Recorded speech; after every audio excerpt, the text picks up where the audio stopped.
Welcome to our brand new feature on the Powder Coater podcast called In the News with Kim and Jim.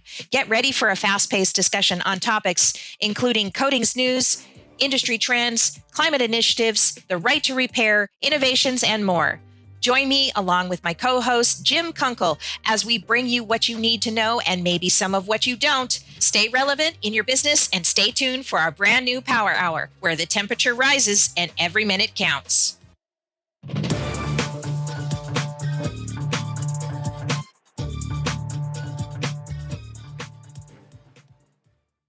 Welcome back to the show. Jim, how's your day going? Hey, it's great. It's coming up on the weekend, and I'm so glad to be here and on the doorstep of the weekend. I agree. I couldn't agree more. And we're kind of messing around today with our music. We got lots of buttons on this program, and sometimes you just need to experiment. And it's a new show. So, Jim and I were just saying, we need some background music while we're talking about these articles and stuff. So this is our second show, and we're trying to do these every month. And I'm telling you, like, the stuff we're going to talk about today, I don't even know if we can get through it all, to be honest with you, because there's a lot of hot topic buttons and articles that you chose, I chose. I'm really excited to get going. But before we do, I just want to say, shout out to our fans and favorites out there, our cheerleaders. We got top downloads on this episode the first week, and we had over 100 downloads between all channels, at least the two main channels. I know there's other places people will download, and I just don't, you can't, it's very hard to see how many people download your show, but I was totally encouraged and blown away. Weren't you, Jim? Yeah, it's kind of like bake it and forget about it. It's just amazing to see how organically it grew. And, before we started this broadcast, Kim and I were talking, and I had mentioned that a lot of people reached out to me and said, "Hey, Jim, I see you got a new program." And I said, all the credit's on Kim. But, In the News is starting off real well, and we appreciate all the support. And also we look forward to everyone also participating by, giving us some ideas, or, maybe there's certain topics that we need to focus on to do specials like right to repair. That's real hot. In fact, I even have another article on right to repair in relationship to Europe. So.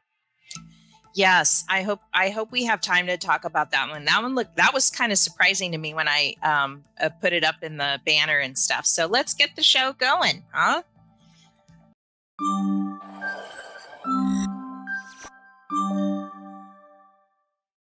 Anyways, the Biden-Harris administration finalizes ban on the most uses of methylene chloride, protecting workers and communities from fatal exposure. This was not unanticipated news from the chemical companies. They were kind of expecting to hear about this announcement and this final decision. What happens next is anybody's guess. There are some big companies that are chemical companies that are going to actually fight back. But I want to give you a quick overview of this, and then I want to share a clip because what they're basing this on is some data and research that was done back in the 80s and 90s. And they were testing mice, and through the years, this chemical's been out since the 40s. Eastman Kodak did their own research 2 times, one in the 40s and 50s, and one in the 80s. So basically, what's happened is that the testing that they did was on animal testing, and they found that there was no effects or harmful effects on humans. So that led to OSHA rulings that the chemical was safe to use in the proper setting and safety standards set by OSHA. And now they're coming at them again because this is all based around these bathtub refinishers. And one guy did die back in 2017, and that kind of got the EPA looking at this chemical again. Now, in this article, if you go down further here, this is where they're talking about the guy that died. To date, since 1980, 88 people have died. 53 of them have been in the bathtub refinishing industry, but the rest of them have, bought this off the shelf and done something. They're DIYers. They did something at home, and that caused their demise.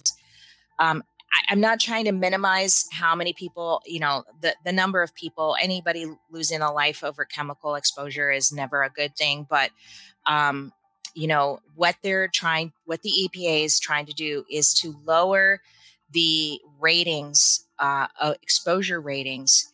As you'll hear from our guest, Valerie, here in a minute. All of our links will be in the podcast description, but it's for you to read.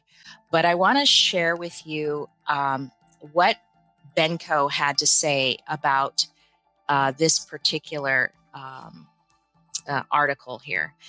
A company and a business industry that relies on this can survive on, right? And have available to them and not be so restricted from it. So, well, we want it available, but we also want everyone to know that we're fighting for the levels that we know are safe. Mm-hmm. And the safe levels that were dictated with OSHA were proven to be safe with no incidents, reported incidents of cancer and things like that. It was a worker safe situation. And now that they're trying to lower the exposure limit to make it more difficult for all of us to do business, it doesn't make sense when it's safe where it is. Yeah. And I mean, if it weren't safe where it was, if it weren't safe at this level now, I wouldn't be fighting to this whole thing, because they're lowering it to such a prohibitive rate when that's unnecessary. Yeah. Because it's been deemed and studied safe at the current level. This is why we're so involved. So, Kim, question I have for you, is this rule final, or is it still open for public and industry commentary before it becomes officially a regulation? Filing. It's not a filing, it's a ruling, is what they're calling it. So the bottom line is that everyone's going to have at least a year or more to continue to buy and use the product. So there's no rush, like I asked her if there was, are you going to start charging higher prices, whatever, and she's like, no, everything's going to stay the same, but we are going to push towards, it'll be a lawsuit. Some kind of legal action.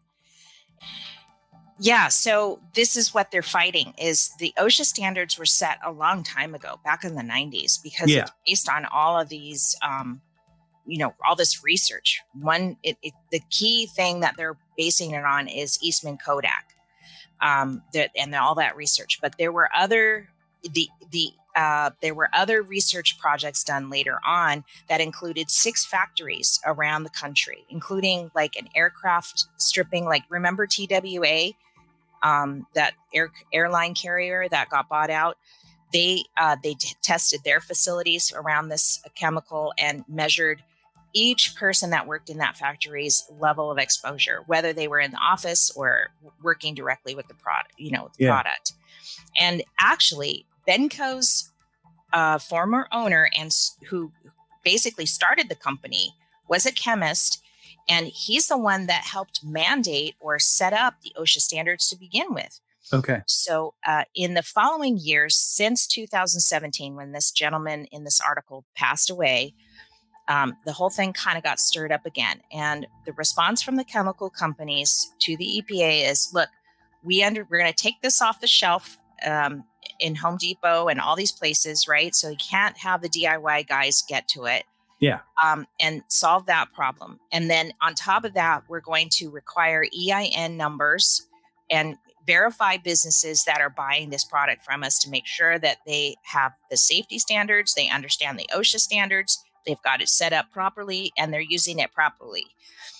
So, they've already responded in this way. So they're kind of confused, or kind of a little, what they're probably going to end up doing is fighting it and filing a lawsuit in order to get this kind of talked about more. So that's pretty much what is happening next.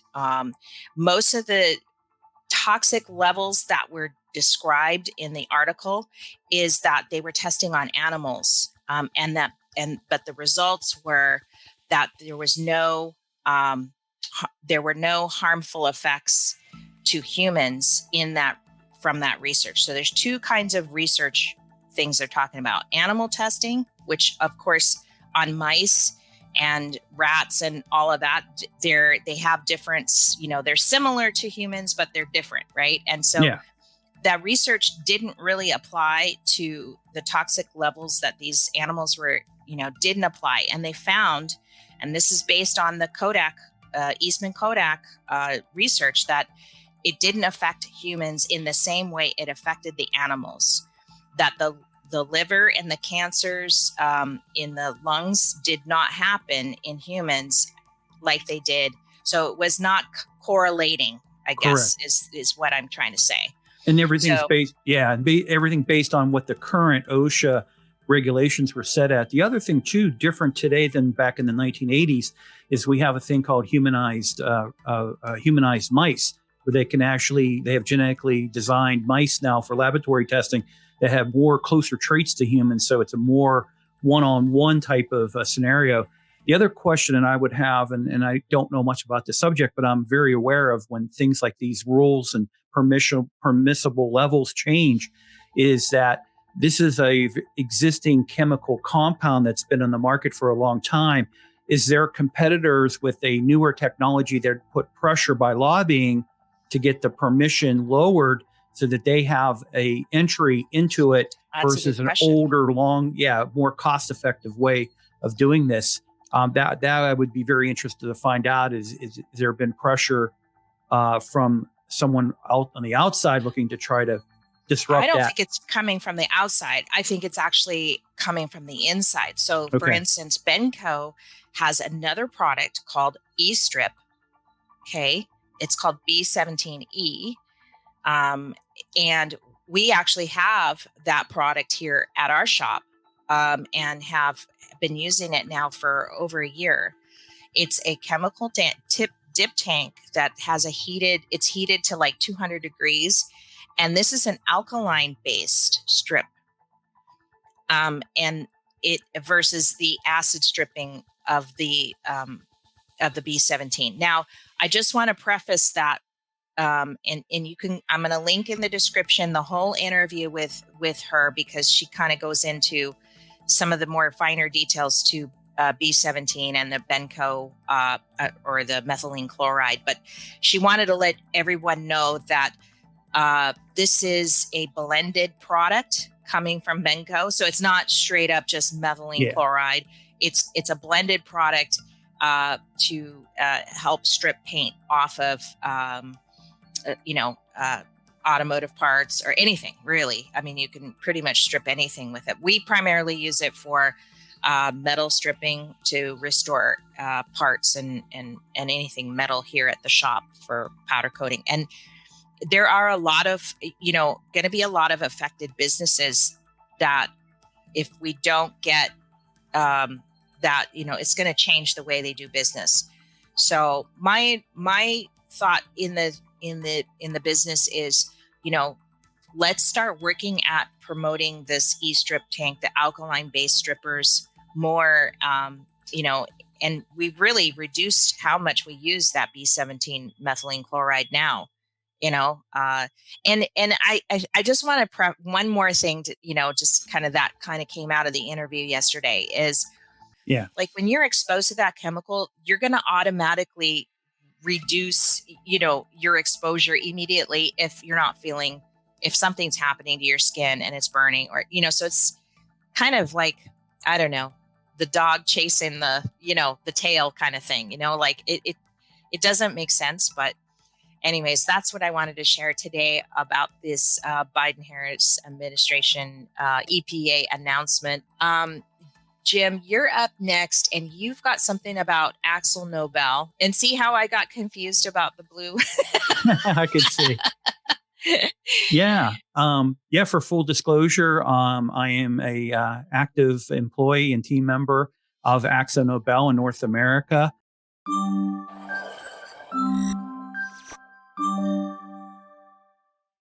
But AkzoNobel has made a significant investment.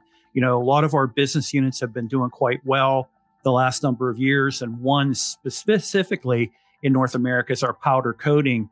And so, more than 30 million US dollars has been invested by AkzoNobel to install advanced technologies to increase the total manufacturing capability of our 4 powder coating sites in North America. And those locations are in Reading, Pennsylvania, Warsaw, Indiana, Nashville, Tennessee, and Monterrey, Mexico. And really, these enhancements are really looking at the long-term growth of powder coating in North America, but also to globally. We've seen an increase in powder coating and a lot of specialty work that Kim and Ross, where you guys were involved in too. I guess for me, the question I would have for you: this type of an investment by AkzoNobel, how do you feel this will benefit you as a service provider, and then also to how do you think it'll benefit the customers? Well, that's really an interesting point because, AkzoNobel is large, very, very large. And here they're investing and making it, to not just give back to the customer, but, you figure, can they get any larger, right? And I guess the answer to that question is yes, they can. I think that they are definitely very centered around architectural coatings, and are making moves on other established global leaders, global supply companies. And I think it's great. I don't see why they can't. Just when you think they can't grow any bigger, they do, right? I've used their powders a handful of times. They're not as near, I guess for me, I'd like them a little nearer. But I know that, I think that's kind of one of the biggest problems sometimes with the larger global suppliers is the distribution doesn't necessarily pan out for everyone. Although for the larger buyers and customers, they're readily available. But, that's not just AkzoNobel's issue. It's kind of a global problem for smaller markets, right? To get access to these powders. But I think that's wonderful news. Yeah. Yeah. For me, to your point, being in Hawaii, in the state of Hawaii, or for example, I'm in Pittsburgh, Pennsylvania. My first exposure into, let's say, the coatings industry was with coil coating and also powder coating. And at that time, AkzoNobel was a big supplier for both coil coatings and powder coatings. The availability was much easier being based in Pittsburgh. And I can definitely understand, depending on where you're located at. I think with this investment is that the idea is to be able to produce more quantity, have more availability, and then also too, hopefully that will benefit distribution, and also when you're working through third parties, that they are able to go out and promote more of the powder product from AkzoNobel. It's always good when a global company can respond that way and find ways to make the customer relationship better. So I'm always adhering to that. Now, let's go to my next subject, which is, let me pull it up here first, and I'm not sure how I want to approach this.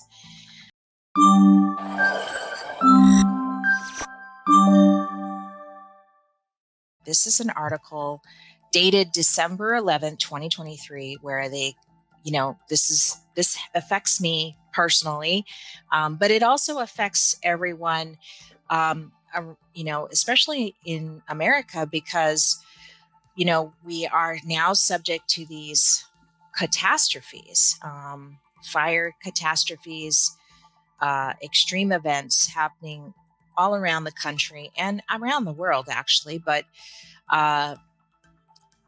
we found, in December, they announced, this is from the Maui News, and I'm talking about the Maui fires. that everybody that's listening to the show should probably know by now. The toxic elements found in collected ash last month from the fire, they're saying that they've reached some pretty high levels, including arsenic, lead, and antimony. My daughter is actually boots on the ground and is working for one of the contractors that is in charge of testing before and after cleanup of commercial properties that were burned. There were 2,200 properties burned in the town of Lahaina. It is completely wiped away, just in case anybody didn't know. But I wanted to just say that they were detecting these high levels. So that was in December, okay? So they're reporting all of that. But now a new article came out April 16th. Lahaina's wildfire burned so hot that many dangerous contaminants likely vaporized. Now, I'm not sure what to make of this. I mean, on one hand, simply, yes, it could be, the temperatures that were, that they assume had met because of the evidence of melted glass, which, tempered glass even, was incredible. And I can tell you and attest that I've talked to people that have come here for some people are finding things in the ash and they want us to restore them. And I'm hearing personally some of their stories about how things were melted. In fact, I took a call a couple days ago, and this guy had a bin where he was throwing his old wine glasses in, to, I guess, recycle or do something with. I don't know. He just said he had them in the backyard. And do you know that all those bottles melted into one giant chunk of glass? Wow. So, yeah. We've restored rims that have had melted glass splattered on them, like either it shattered and broke and fell on the rims, and then it was literally bonded to the rusty old rim, and we couldn't remove it. Even the B17 that we mentioned in the earlier article, and when we went to strip them, that glass was totally bonded to that metal. We couldn't get it off. So we just kind of had to powder coat over it. So I'm confused because they're saying that it could have exceeded 2,700 degrees, and it must have because it melted the glass, right? Yeah. So there's a kind of a controversy or a schism in my mind about how they can still find these basic elements and dangerous PFAS but then there's these other things, that most of it was just carbon, just became carbon again, So I don't know what you think about that. I'd really like to know what people think about these two articles, because they seem kind of juxtaposed, or are they just kind of, I don't know, turning the story, trying to web a new thing. I don't know what to think about it, but they're talking about they've done testing in the oceans, and they're saying it's safe for people to go swimming again, that they are recovering. I'm not sure what to think, but what do you think, Jim? Well, I mean, you got to realize that with less than 2 hours away, we had a rail car last year with, polyvinyl chloride. Palestine? Is that the Palestine one? East Palestine, yeah. Actually, it's less than an hour away, really, for me. And, what they did was they bust open the tankers, drained everything into a ravine that they dug out, and they ignited it. And they said the temperatures were so hot that it would flash burn and there would not be any toxicity out of it. And now they're finding that all the surrounding waterways that were not originally contaminated and ground area where the smoke had blown, there's elements of the chemical that's showing trace levels in soil onto plant and also into the water supply. So again, it's a mixed bag. But those temperatures, that makes sense if they were burning anywhere from 1,000 to 2,200 degrees Fahrenheit. I mean, that should theoretically, that's incineration. So it should have It's a neutralized. believable story, I It guess. is very believable. I And mean, you want to believe that it just went down to its core elements because it's safer for the people if it did, but then still, like, Yeah. And I remember the day because, I was home watching in horror of you've had fuel sources. If you think about it, the whole town was a fuel source and the winds were so intense.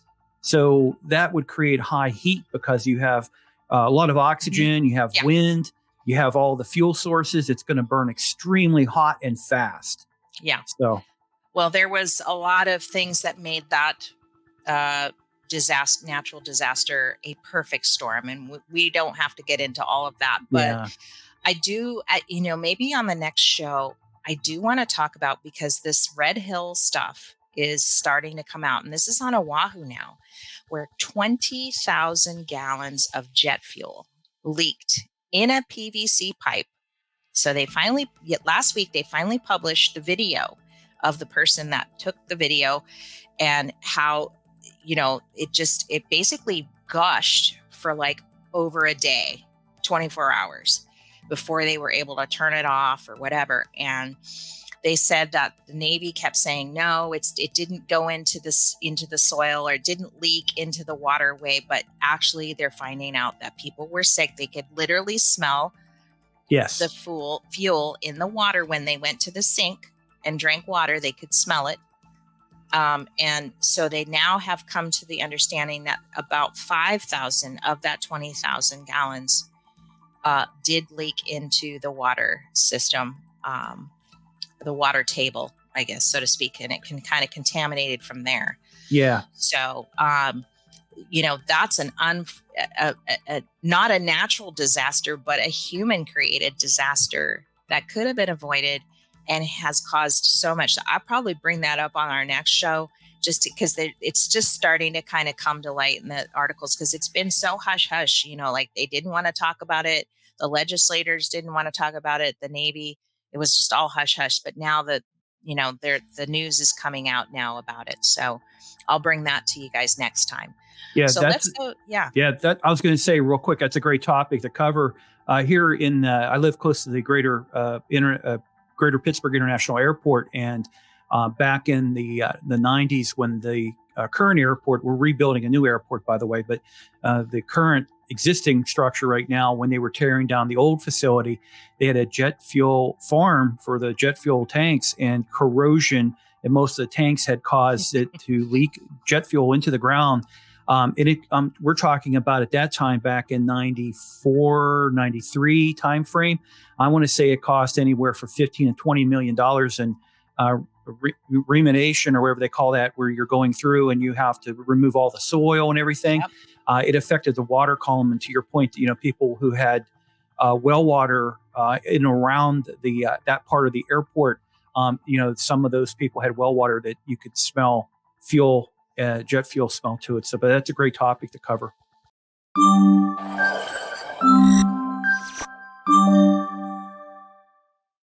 Yeah. So for the next topic or article that I want to cover is the aspect of right to repair that have been in effect in Europe.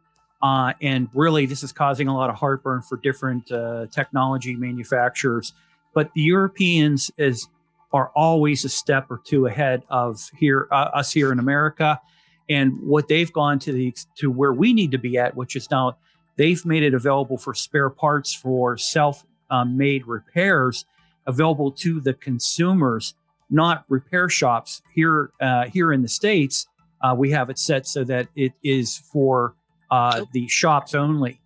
And so over in Europe, basically to kind of summarize this, it says European Parliament now requires manufacturers to offer timely and cost-effective repair services to consumers, with product repairs receiving a 1-year extension of legal protections. And then the regulation in Europe aims to hold manufacturers accountable for repairing certain products, including smartphones, beyond 1 year, and prevent them from limiting third-party repair options.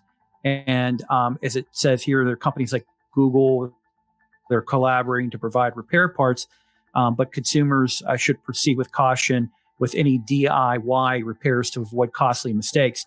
But I think that's a good aspect of it, because now what they're doing is they're saying, listen, you can go ahead and get repair done by a shop or a repair shop. But if you want to do it yourself as a DIY, there are a lot of people like to do that. You could go on YouTube and you'll see people that buy the latest iPhone and they will strip it all the way down and then rebuild it back up again. But people are like that. So if you have the ability to change your own battery, or maybe you need a better antenna for reception, to be able to do upgrades yourself with parts and everything like that. So we'll keep definitely updated on what's going on over in Europe. But we're very happy, both Kim and I and many, many thousands of other individuals are happy that Right to Repair here in the United States has taken front and center. And we have a lot of state by state, the laws are changing. And eventually we'll have all the states in the same, hopefully in the same position.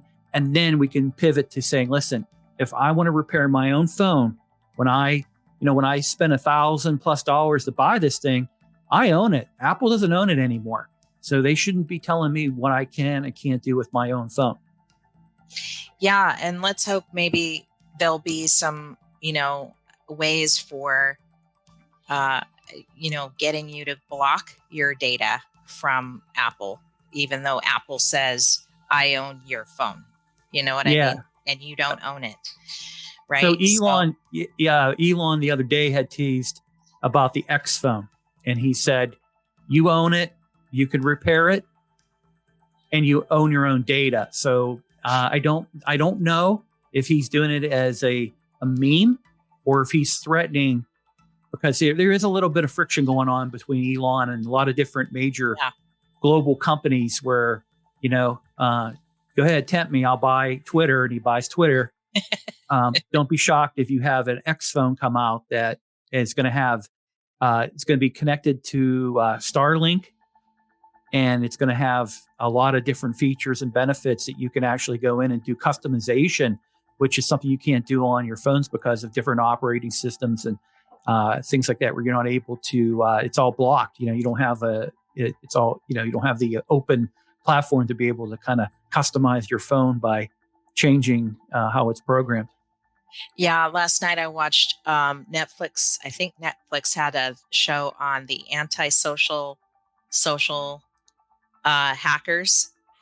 They basically were the ones that started 2chan, 4chan, 8chan, and how they, they're nihilists, right? Where they're, ultimately, and I don't know if that's a good thing or a bad thing, but it's a good thing, really. It got into anonymous and all of that stuff. And, it just kind of gave you a thread of, how it's changed the thoughts of people or the actions of people, and stuff like that. I highly encourage you guys watch that show. Because so much news happens these days, and this is why we have the show, because so much can come and go, and you've been busy at your computer doing something else, or you're selling some powder, or you're whatever you're doing right in your day to day, and you don't catch up with the whole story. And these documentaries are so great, because these hackers, I don't know if they're heroes or if they're anarchists. So there's really a fine line, and it's very hard to determine whether they are or not. Some of them are, and some of them aren't. Yeah, you need a little bit of anarchy because it helps make a better society. A story that I can tell, an individual I work with who was running an IT department at a corporation I worked at, he actually back in the early 90s was hacking his high school to change grades for his students, fellow students. And then he got into the a couple utility companies, and he played around with his parents' bill, what they would owe on a monthly basis. Eventually he got caught, and part of his penance was that he actually had to work volunteer work for the state of Pennsylvania regarding their IT security. And then from there, he was able to leapfrog, go into college. And he actually went to a university in Washington, D.C. area, and he got involved with the FBI, and he was doing his internship with the FBI, and he got into doing basically computer network security. And it's all from him being a hacker. The same thing with my kids. One of their friends, he started changing people's grades in high school, did some bad stuff after high school, and now works for the government. Like it's just you can't it just and chances are he'll do something and stop working for the government and then go do something that's anti-government, right? Like Correct. You want that. it's so funny, how they can just flip-flop like that, makes them very dangerous. But at the same time, like these global Google and Apple, and I mean, they all want your data, right? But they sell it to data brokers. Mm-hmm. Yeah, I mean, that's basically what you sign your life away when you have to agree to some long, thing before you accept your iPhone or your Google phone or whatever, right? It's just it's sad that it's come to this, but it's also good. There's some good to it as well. You can do a lot with data, but it's also changing and morphing our society and stuff like that. So that's the kind of the question mark that everybody has. Where's it going to go? How far are we going to go with this? So are we ready for my turn? Is it my turn? It is your turn.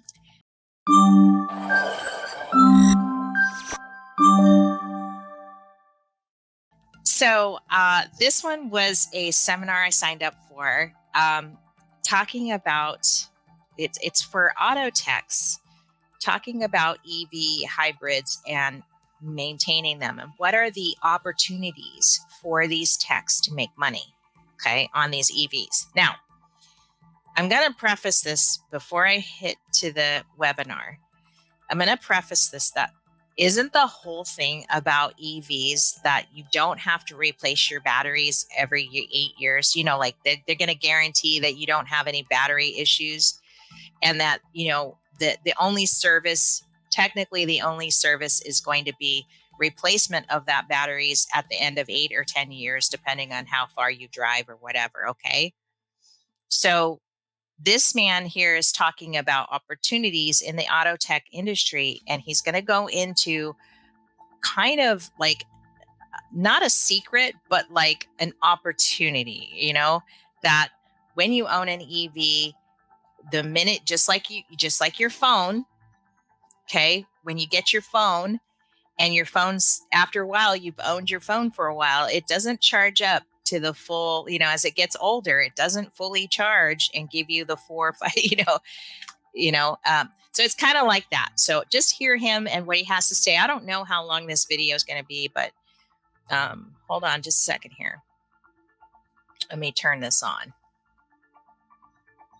And let me know, Jim, if you can't hear it. Service potentials are. So I can hear cars still are going to have tires that need to be replaced. They still have wiper blades. They still have car stuff. So none of that's really leaving. But the big service potential right now centers around the high voltage battery. That's also the most expensive part of a car. I could get really deep and technical as to why that high voltage battery fails, but you can ask all of your customers, or maybe you own an EV yourself, and you ask them, so when your car was brand new and you had a fully charged battery, how many miles did you have on the little indicator on the dash before it was time that you had to charge it again? And whatever that number happened to be, different size batteries and stuff like that are all going to be different. But let's just say it was 300 miles. Within about 6 to 8 months of time, they fully charge that battery again. They don't have that 300 miles of range anymore. And as much of the horror stories that are out there on the internet, that's one that it's actually true. And it's actually kind of favorable for repair shops because they've already done the groundwork. Everybody knows that the high voltage battery is technically the weak link, also the most expensive part. It's something that's, going to wear over time. And nobody wants to get hit with that expensive repair bill of replacing a battery. Depending on the car, it could be anywhere from, as little as a couple $1,000 all the way up to over $20,000. Mm-hmm. Nobody wants that. And, that's another thing to think about. People bring us cars all the time to check them out when they're going to buy them. Well, they expect us to be able to check that battery too, right? So how do we accurately do this stuff? And that whole service of the battery, I call it the modern day tune-up on a vehicle, but that battery is getting out of balance. And that's why they have that lost mile of range. and it will continue to become out of balance. There are built-in balancers on the modules on the car, but they can't keep up with how fast the battery gets out of balance, which is why if the vehicle's got, 2 years of age on it or whatever, they probably went from that magical 300-mile range, as an example, down to maybe 270 miles. And they're starting to get fearful about this. Also, the cooling concept of the battery. Anytime there's air cooling inside the battery, let alone the cooling systems and everything else, all of that requires maintenance as well. But, the actual cooling of the battery with just as simple from an old Prius of a blower motor, well, that needs service too. There's a lot of dust and debris. And if the battery's not getting cooled properly, no matter what vintage of the vehicle you're working on, then it's going to want to fail at a faster rate as well. So there's a lot of new tools that are out on the market. There are battery balancers, battery chargers, discharge. Well, I think that's enough. I think the point was that you're buying this really expensive car. They're selling you at the lot that you're not going to have to worry about anything.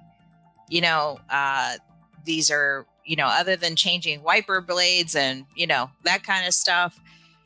On the lot, they're telling you one thing, but on the back end, they're saying, and later on in this, he's saying you're going to be the hero because they're going to pay you $1,000 to change this battery out, and you're going to be the hero, and you're going to in 8 years' time, you'll have replaced all those batteries, right? So, yeah. I just think it's kind of a scam in the sense that, most people aren't seeing that when they're buying, they're believing this sales front of like, oh, your batteries are going to last 8 years. Well, yeah, you're going to have to replace one every year. That's 8 years. There's 8 batteries or 12 batteries in this thing. Yeah. I think what everyone has to do is research, because not everyone, a pure EV vehicle is not for everyone in every situation. When he was talking about the replacement of a couple $1,000s, that's more on the electric gas, the newer version of the electric gas hybrids. When you're looking at a Tesla or you're looking at some of the other brands when it comes to EV, you're talking about anywhere from it could be anywhere from $15,000 to $20,000, because you have to change the whole array. You just can't swap out batteries. And think about it: if you have a vehicle that is you're getting less and less mileage every year because you can't fully charge it, after you have it 3 or 4 years, 5 years, well, there's not going to be a secondary trade-in market for it, because at that time, that battery, instead of being 300 miles, it might be closer to 200 miles. And who's going to want to buy a used EV that's going to cost, maybe then would the price be 10 grand? Maybe does it, nowhere in the world have we seen prices come down. And so I think what's happening is that the current iteration of EVs, we need the next generation, whatever that's going to be, something different in technology, but we're not quite there yet. This is kind of a step, but in the end, I think we're going to have to see a completely different EV type of vehicle than what we currently see with all these lithium batteries in there. Yeah, I agree. Maybe Mr. Fusion. Maybe they'll go, Back to the Future, and we'll have a Mr. Fusion where we can shove banana peels in it to create power for the vehicle. Well, it kind of makes sense on a couple levels. Like, first of all, if I'm comparing today's fuel injected model, right, and the kind of maintenance I have to pay for over the next 8 to 10 years, I'm sorry, but the fuel car wins out now, right? Because most people, when they buy a car, they don't want to have, they'll either get it on a maintenance program and it'll be built into the price, and so they're not paying out technically, they are per month, but it's just a small allotment, right? For that oil change or the tire change. That's what people expect today. They don't expect to do $1,000 drops at a time, right? And he said in the 8 to 10 months, it's not even a full year. So Yeah.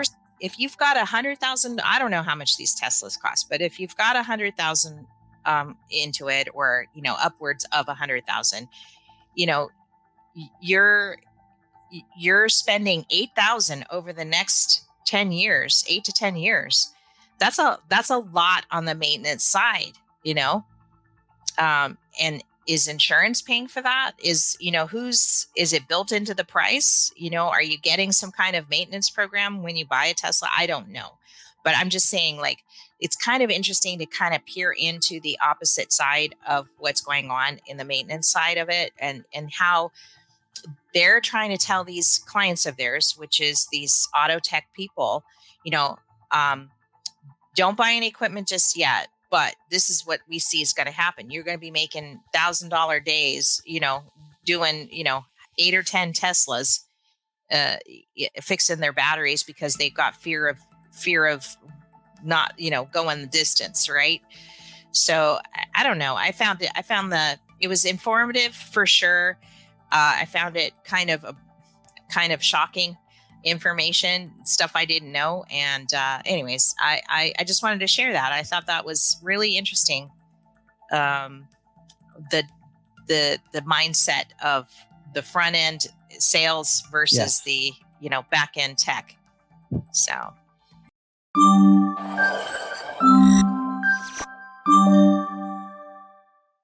Yeah. Take it away, Jim. All right. And for my stories from the CPA Practical Advisor, they had conducted a early 2024 survey of small businesses, and they found that 3 and 4 family businesses expect growth this year.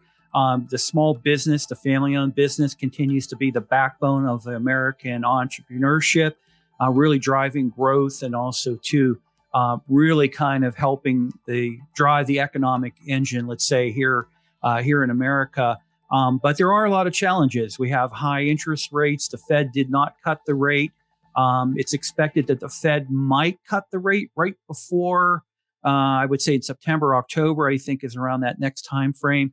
We have the election coming up. They might cut it a quarter, maybe then.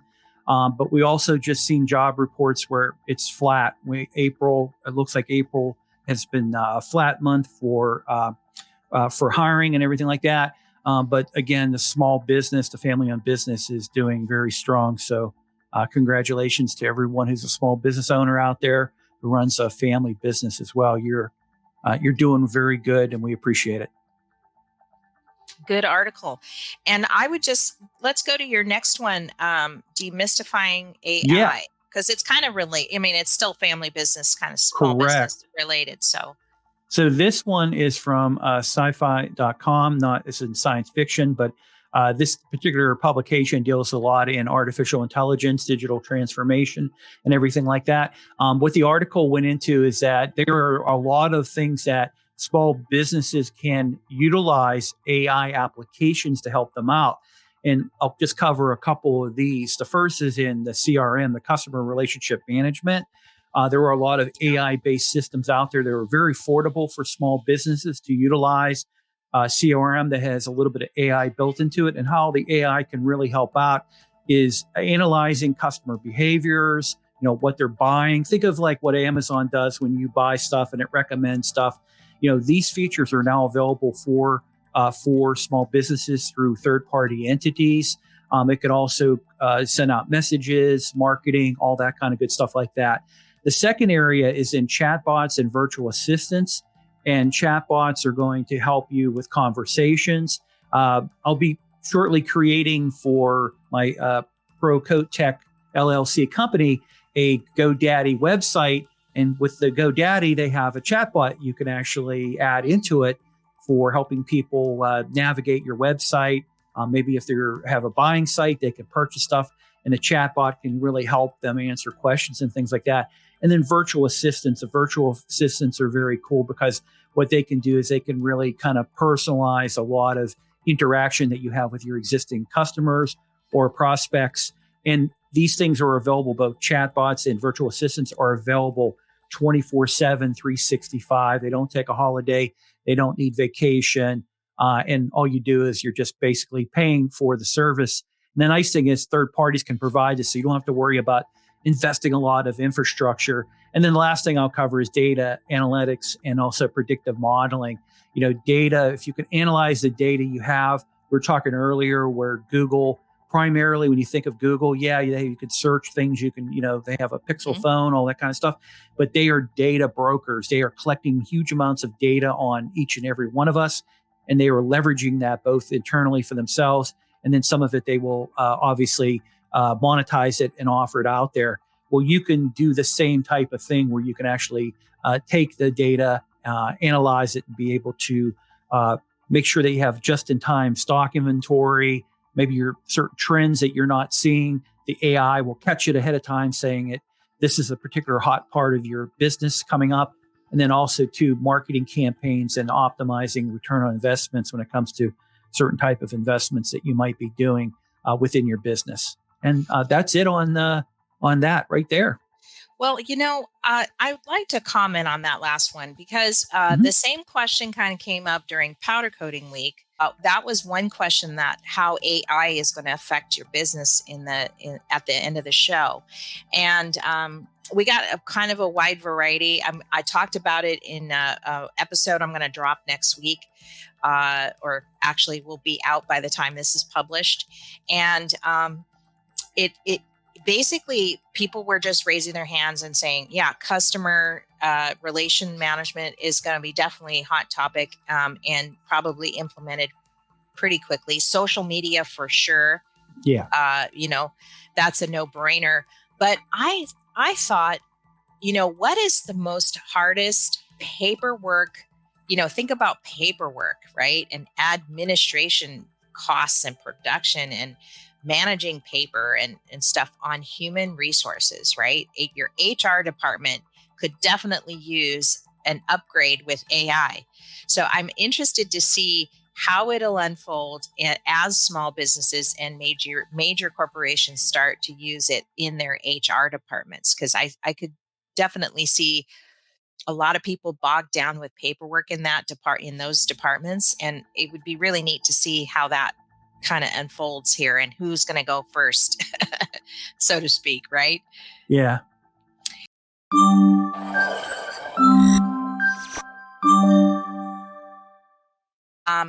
Espo's powder was written about in 2010, which back in 2010, you got to remember, social media was just kind of getting started for businesses, but he had acquired over 20,000 followers on his Instagram, which I guess at the time was phenomenal, right? It would be, yeah. I'm still struggling trying to get 2,000, but I'm in a smaller area than Tom, right? And Tom is based out of New York. At the time he was. Now he's over in New Jersey. He's found a new home.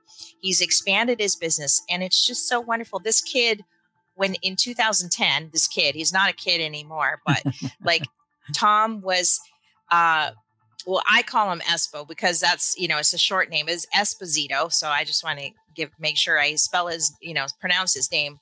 But he was, he was one of the first custom coders to ever be written about in a magazine, an industry magazine. So I just want to give a shout out to Tom. I've always wanted to have him on the show. I'm sure he's got a lot to say. He's kind of a quiet guy, to be honest with you, but the article was the first article that really inspired me to do powder coating and to be successful on social media, because at the time it was really awkward to be on Instagram and try to find an audience. Who is defining your audience? This article inspired me to do what I am, and here I am today. So I just like to give a shout out to Tom on that, and that's why I want to have Tom on the show at some point. But it makes sense. Yeah, I mean, nice to see his growth over the years. Yeah, I mean, when you think about it, with custom coating, what you're doing is it's visually pleasing, it's aesthetics and everything like that, and it's perfect for social media because that's what people want to see. They want to see those cool looking rims for their car, or some of the unique powder coating applications that you and Ross do, that you make anything from a metal chair that maybe their grandparents gave them, that they've had in the family since the 50s and 60s. Well, the thing is, back then, Tom was just doing rims for years. Yeah. And then all of a sudden, probably because of the article and his name just got around and around and around, he started doing architectural projects and structural stuff. So like you saw in some of those pictures, he's doing like big stuff now. Yeah. And for years, he was just in strictly automotive. And that's what caused the move to New Jersey, was to do more and become more of a versatile shop than one that was just centered around automotive enthusiasts. Yeah. So it's always good to see someone growing in the news, I guess, and stuff. So I'm just a shout out to Tom. He continues to inspire me, and I know he's not going to go, I'm not that person, because I've had a few conversations with him on social media, and he's not that kind of guy. But he's making these accomplishments, whether you have 20,000 followers or 2,000 or whatever. He's just got his head down, and he's just doing him, right? And that's the heart of custom coating, right? You just do you. Exactly. Be yourself, and that will really show to everyone. And that's why people are attracted to that. That's why people want to do business with someone like him, and also too with you and Ross. Yeah, and why we're doing the powder coating live shows with the 6 coaters. I love that. Yeah, and we can continue to have rotation. I'm going to add more coaters as we go. So you're not going to hear the same people talk over and over and again. It's going to be a rotation of guys whenever they're available. Yeah, I like the diversity you have it. What I mean by diversity, I'm talking about different type of businesses. For example, you had Mario on, who works more for a higher end, not a higher end, but more of a heavy production type of a coater line system. Mm-hmm. I think that is awesome to have on there, because a lot of times people like myself, I'm not exposed to the custom coating side. I'm more closer to what Mario did when it came to powder coating. So I understand what he's talking about with productions and all this other stuff, but also too, I fail to realize that custom coaters go through the same thing that the main line, the big long lines do when we're doing maybe the heavy industrial, or they're doing other type of products. Yeah. Custom coaters go through the same thing, just in a different format and variation, Yeah. And I agree with you. I think we could actually add in more line guys, and we could do a line show only, there's so many ways that this powder coating live can take off. And I'm really grateful for you for supporting the show. I'm so happy to do this in the news. I really like it. I'm getting better at it. Yeah. It's not easy to do. Well, we got great supporters out there, and I think that's what makes the difference. Yeah. So thanks so much for joining us today. It's a good time to call it quits. It's about an hour in on the show, and have a great day. Thanks for joining us. Goodbye, Aloha.